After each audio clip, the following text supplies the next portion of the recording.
I wrote a speech about Mahmoud and everything going on with Columbia University right now regarding Palestinian protests and what they're doing with ICE and that mess. And I just performed it at a local rally, and I figured I could share it here as well. So let me read it.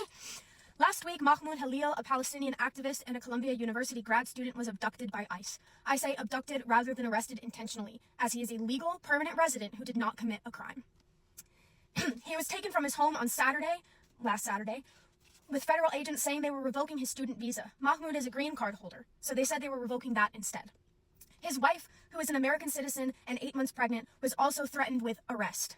Currently, he is in a detention facility in Louisiana. So why was he abducted if he did not commit a crime? Because he led student protests calling for Palestinian liberation and divestment from Israel at Columbia University. This is a direct result of Trump's executive order prohibiting anti-Semitism, which in reality has nothing to do with the Palestinian people and is a blatant violation of his First Amendment right to freedom of speech. This sets a dangerous precedent, not only for green card and visa holders, but for all American citizens. Our government has made it clear that they value money, genocide, and the state of Israel over the American people, and we will not put up with it any longer. A judge has temporarily blocked Khalil's deportation, but that is not enough. We demand his immediate release and compensation for the harm caused.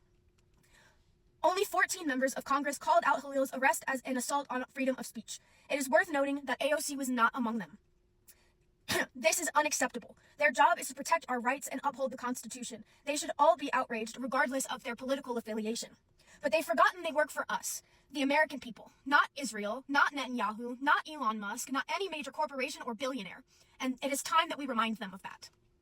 Columbia University is also complicit in this rights violation and many others. They have made it clear that they put genocide over their students, who, by the way, are the only reason that any of their faculty or staff have a paycheck. Following Khalil's detainment, Columbia has suspended, expelled, and revoked degrees from 22 students for protesting the genocide in Palestine.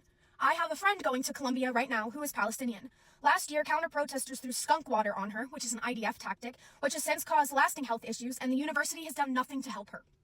When 14 of her family members died in a church bombing in Gaza, her professors were unsure if they could give her an extension on assignments. And she's been repeatedly harassed by Zionist faculty. This is an embarrassment. Columbia does not deserve its accreditation or status as an Ivy League school if this is how they treat their students and alumni. As we fight for Khalil's release and Palestinian freedom, I want us all to remember Aaron Bushnell. On February 25th last year, Bushnell, a 25-year-old Air Force member, set himself on fire outside the Israeli embassy in D.C., saying he will no longer be complicit in genocide. We cannot let his sacrifice be in vain. Bushnell and Khalil have done more in the fight for Palestinian liberation than any politician has. We cannot allow them to sit idly by anymore. People's lives are on the line. They do not get to be comfortable. Do not let them be comfortable. Thank you.